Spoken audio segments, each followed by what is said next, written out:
The main type of steppe politics was simple enough. When one of the tribes became too strong, the other tribes were united against it.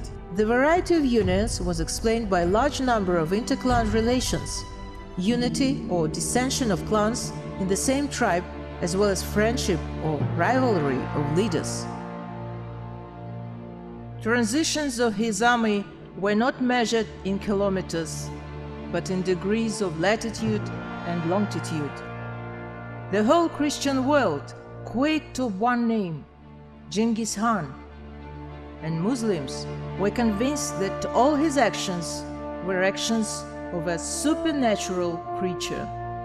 Rustam Rahmanaliyev, The Turkic Empire, Great Civilization.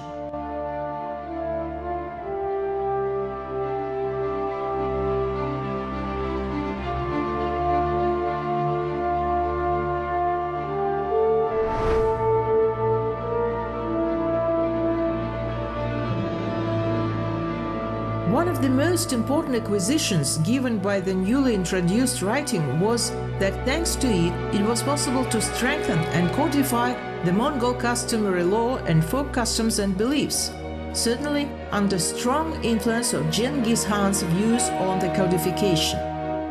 This legislation resulted in a form of great yassa, which was divided into two major sections. First, Bilik, a collection of Genghis Khan's aphorisms, which contained the legislator's thoughts, instructions and decisions of a general, theoretical nature, and expressed by him concerning various specific cases.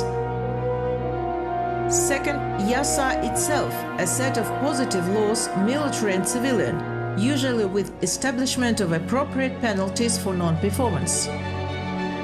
For Genghis Khan's descendants, yassa was an inviolable law, and they didn't depart from its provisions.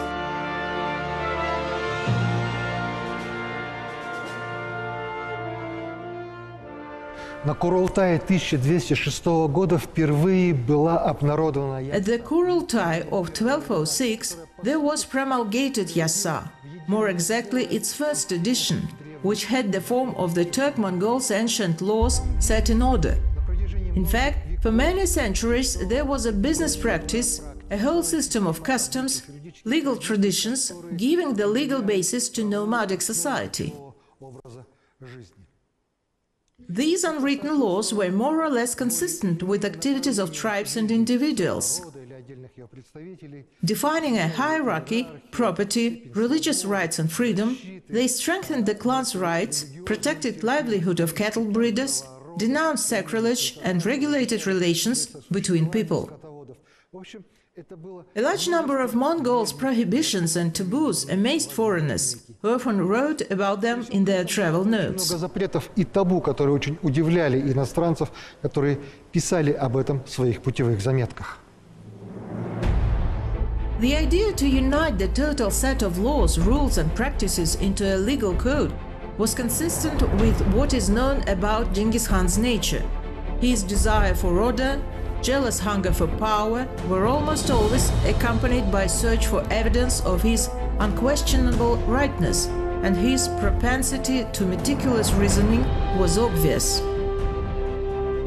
For Khan, yassa should be a universal law. From now, the Mongol order would be applied to all the conquered peoples. The law was new for the Mongols, unlike the Turks. What is the law? The law in the nomadic environment wasn't formed immediately. We don't know the Turks' laws, but we know that in Hammurabi in Mesopotamia, before Christ, there was Hammurabi's code. Cattle breeders who lived in a nomadic environment passed their tribal laws from generation to generation. You should have married a girl from these clans only. That's all. This is your law passed down from one generation to another. For the Mongols, the need for laws was formed on the basis of political experience that was developed during Karahanid's period and during the Lair Khitan Empire, which created such a political experience when the law became the basis for stability of this political power. Our Kazakh Khans preserved these under our jus, exact territorial and administrative system. This is very important. We have Jeti Javgi, Yesin Joly, Haknazar Joly, etc. All this is there. And this allowed Kazakh people to form a society that could resist the Dzungars in their long conquest of the Kazakh steppes. And this society has preserved its fragmentation. Whose fragmentation was not a single Kazakh khanate, but it was clear territorial and administrative division. It was based on these laws. That is, the law became a necessity for survival of the society as a basis. Apparently, during the Mongolian period, Genghis Khan's yassas were those yassas that were formed as the law of the state for all nomads, and not as laws of the clan, tribe, small confederation passed from mouth to mouth. Why are new laws established? Just to ensure existence of a new behavior, unusual but appropriate. This means that every law prohibits what was previously considered to be acceptable or excusable. Gumilov, Ancient Rus and the Great Steppe.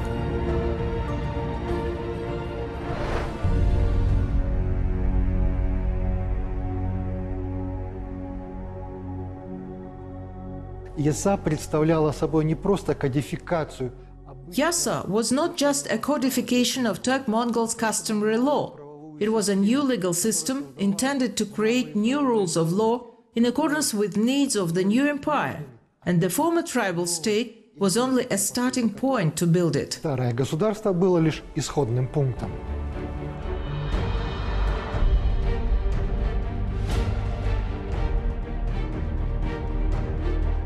Yassa, law supplemented with Bilik regulations, was officially dictated to Uyghur scribes and recorded in blue copybooks, which were unfortunately lost and recovered based on the records of Juvayni and Rashid ad-Din.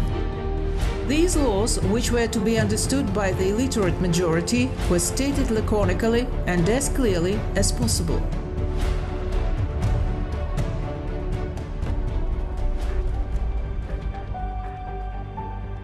The Mongols' duty is to come to my call immediately, to obey my orders and to kill whoever I'll order. Whoever doesn't obey, his head will be cut off. Under this introduction, at least ruthless, we are not surprised with severity of the code relevant to the epoch.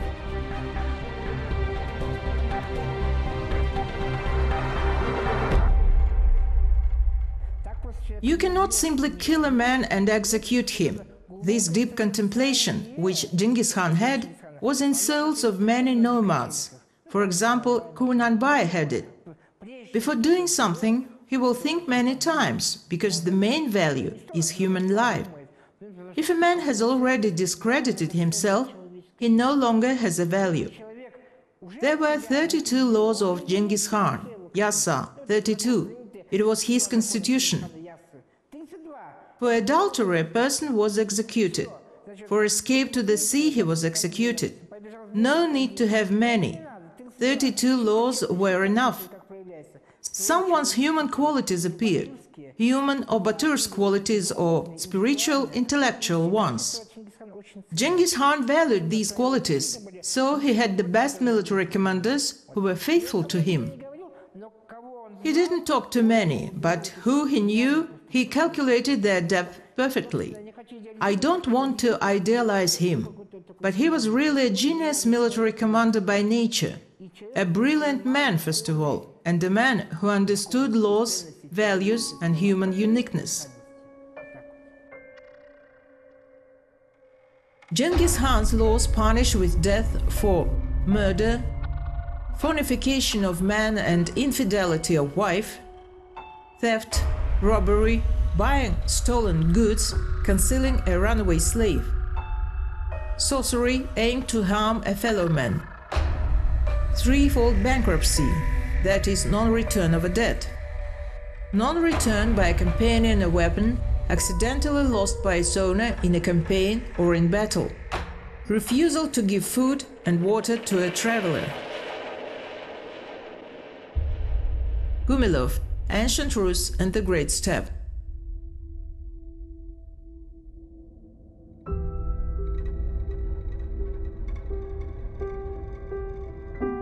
The Mongols' new social imperative, mutual assistance, included a guarantee given by a comrade-in-arms who had become a victim of treachery.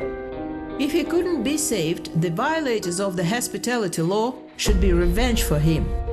Mongols' enemies argued with it. They said that people were killed in war, and that deception, now called disinformation, was permitted, and that those who didn't kill the ambassador were not guilty, and therefore they didn't bear responsibility for another's action.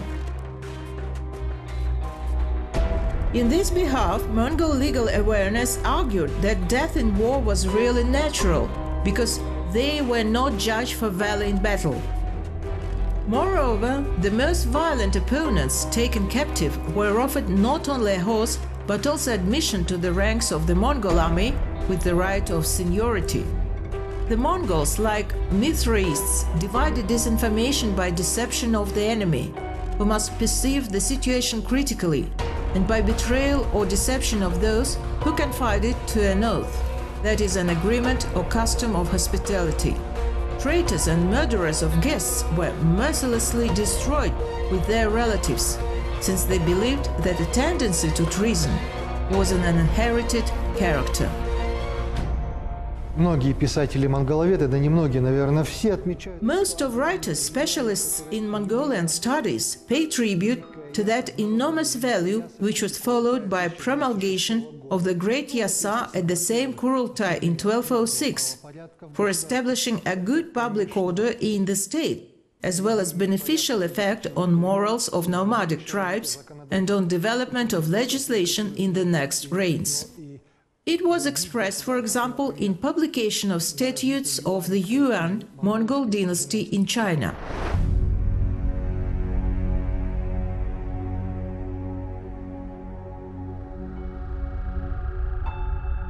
The women are generally virtuous. I've never heard people discussing misbehavior of any of them. Paolo Carpini.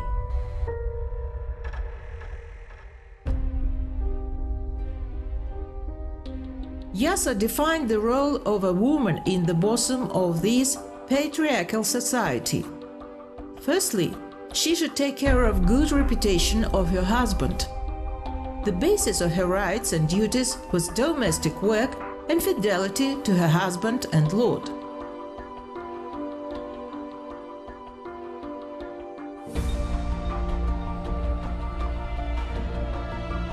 A man cannot be everywhere at the same time, like the sun.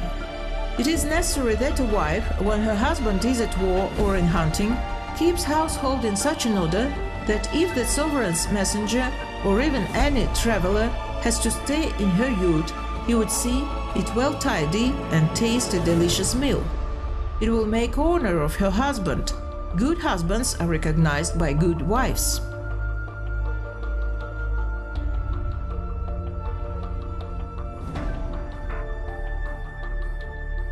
Yassa practically regulated all sides and spheres of life. First of all, military, commercial and family relations. And even a certain level of punishment was assumed according to Yassa. For example, a man was going to engage in trade and took a loan. He was given it. When he went bankrupt, he was forgiven for the first time.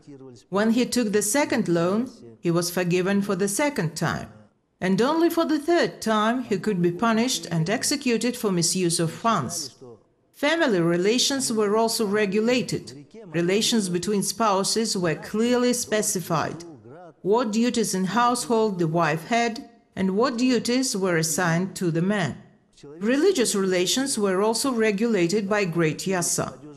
For example, the Mongols were very superstitious. They believed that ablution in the river could cause bad weather, rain, storm, hail. This led to great losses in human lives and to a large loss of livestock, and death penalty was provided for this case. In this regard, there is one interesting episode. One day, when returning from a Kurultai, Genghıskhan's sons, already rulers, Chagatai and Ugedei, saw a Muslim who was performing ablutions in the river. According to Yassa, death penalty was provided for this. Chagatai immediately ordered to take him and arrange a quick trial of him. When he was questioned why he bathed, this poor thing said that he had dropped a gold coin there and looked for it. It was clear that this was arranged by Ugedei, who took pity on him, and his people also went there and dropped a gold coin. Warriors sent by Chagatai found this coin, brought it, and he was forgiven for the first time. When he was going, Ugedei called him and said, "If you drop a gold coin next time, it's not worth losing your life because of this," and gave him a purse of points. Karpini noticed that although the Mongols drank a lot, they never quarreled and didn't start fights in a state of intoxication. Genghıskhan, who knew the tendency of his compatriots to drink, in particular his son Ugedei, recommended not to get drunk more than 3 times a month.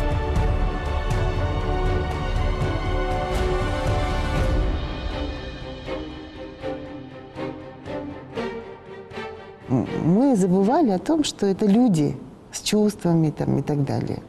We forget that they were people with feelings, etc. But with a certain degree of certainty, I can say that among the Mongols, the ruling elite, the Golden Clan, there were a lot of alcoholics. They suffered from alcoholism. For example, Ugedei died after he drank a few days and was simply burned by alcoholic intoxication. And many authors, independently of each other, described customs and orders that dominated there. They note this fact. И многие авторы, независимо друг от друга, которые описывали нравы, порядки, которые там царили, они отмечают этот факт. The messenger arrow who gets drunk is subject to death. Genghıskhan's yassa. Yassa gathered together and strengthened age-old traditions and customs. Genghıskhan wasn't either an innovator or a liberal, but in his strive to put an end to anarchy against which he struggled long, he managed to sanctify the tribal and family hierarchy, to regulate the system of property and inheritance, and to formalize the customs and morals arisen in the steppe. This code, no doubt, reflected the spirit of Turk-Mongol society in the early 13th century. Now nobody could ignore the law. In its rigid framework, yassa more closely united nations, similar in lifestyle, language, and traditions.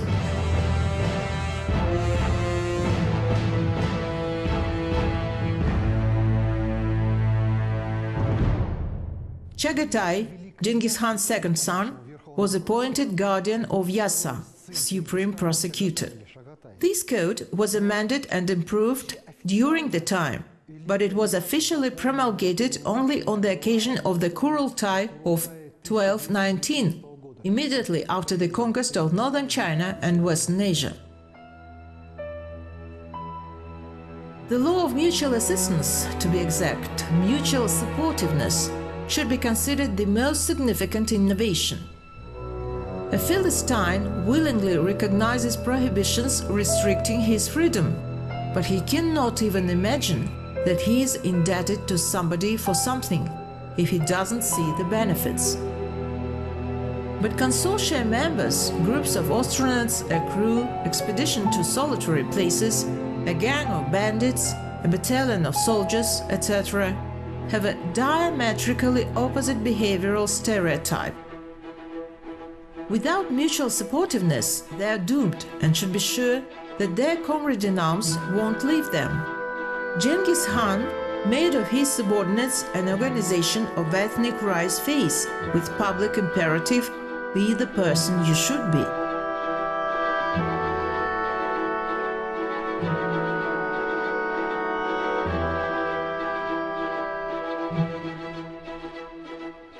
According to this code of laws, we can see which state Genghıskhan sought to build and what he had built.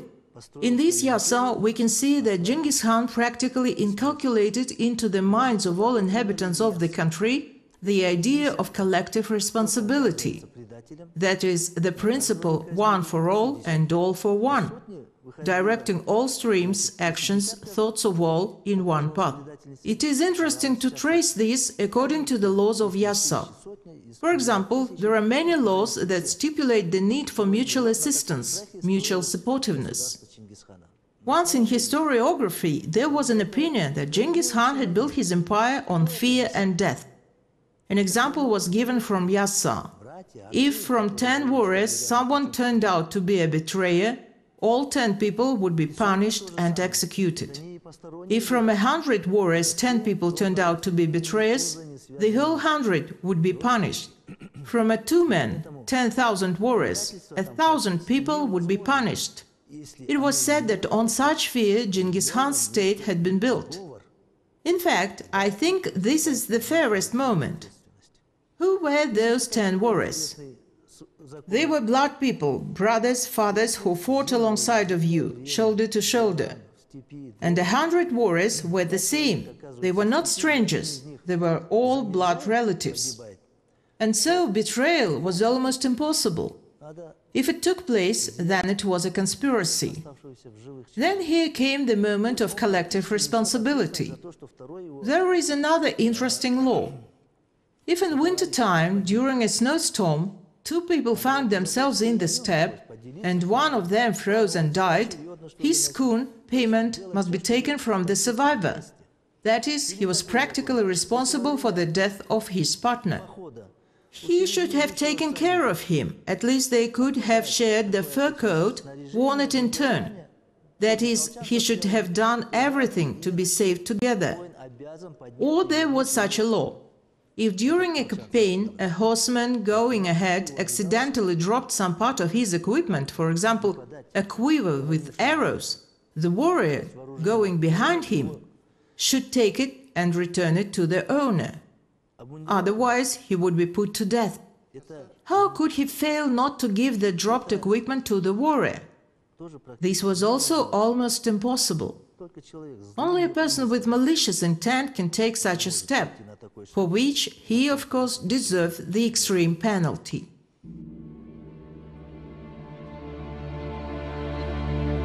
Failure to render assistance to a comrade was equated with the most serious crimes.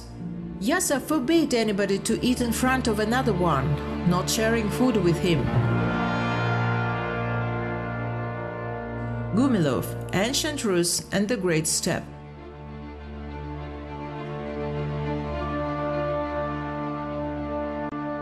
No, of course the Mongols were not kind souls. They couldn't do in a different way, because on all the 3 fronts, Chinese, Western Asian and Kumano-Russian, against them there were forces far exceeding them in numbers and armament. They won due to discipline and mobility, but both of them are only possible with a high passionality, and the latter in turn gives rise to an original mentality and behavioral stereotype. Mongol warriors didn't expect consequences of their actions, because in war there was no time to think.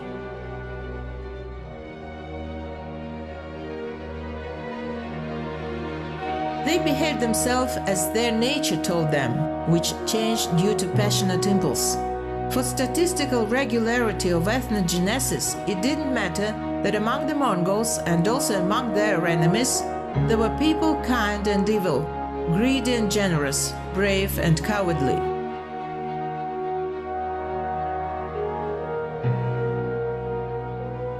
Что касается Балика Чингисхана, то здесь, наверное, надо понимать... As to Genghis Khan's Bilik, we may think that it was formed gradually, while it was accumulated, since the time when there was no writing. Keeping it in the word-of-mouth form was held by the fact that Genghis Khan, like many other nomads, possessed a remarkable gift to express his instructions and aphorisms in a facile poetical form. Subsequently, with the increase of number of people who mastered writing, such aphorisms, as well as new teachings and instructions, were included in a collection called Bilik. And of course, what was only acceptable to Genghis Khan was recorded. Bilik survived in fragments of various authors, mainly Rashid ad-Din, who reproduced its quite long text, dividing it into articles. Даже с подразделениями на статьи.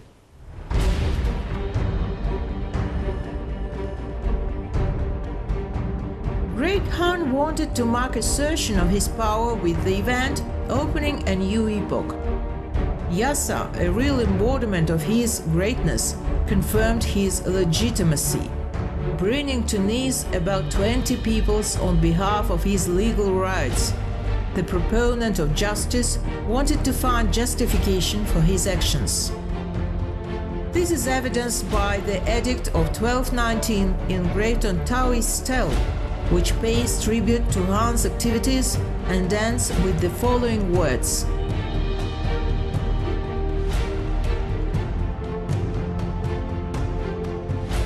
Heaven supported me, and I reached the supreme power. Роль вождей, бывших вождей, а именно правителей, она стала...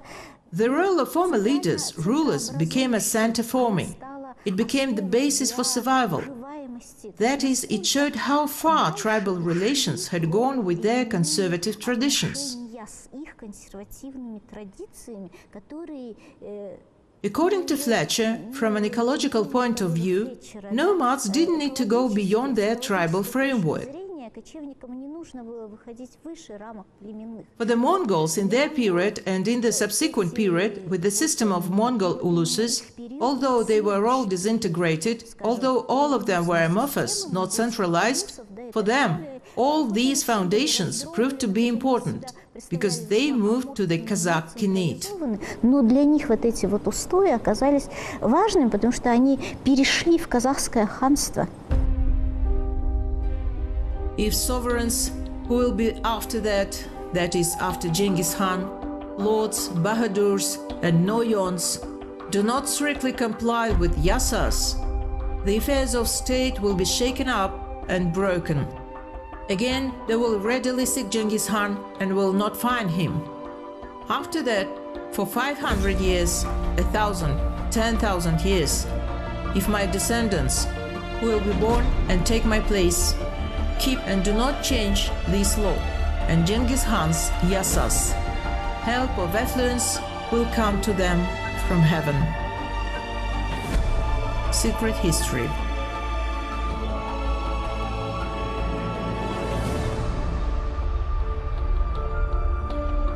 Genghis Khan's code isn't in effect in the world now, and even it is unknown to the present-day Mongols. From Yassa itself there were left only poor remnants, according to which we can hardly judge the whole.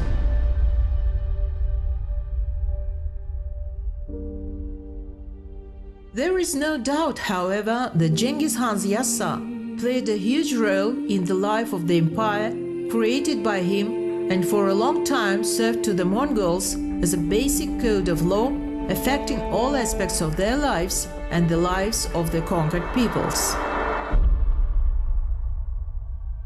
Boris Vladimirtsev. These are words of a famous scientist, Professor Boris Vladimirtsev. So the Mongol power, in a historical context, appeared to be completely different from those Oriental despotisms in which tyranny of the supreme ruler and his henchmen was the high law. Genghis Khan's empire was ruled on the strict basis of the law, mandatory for everyone, from the head of the state to the last citizen.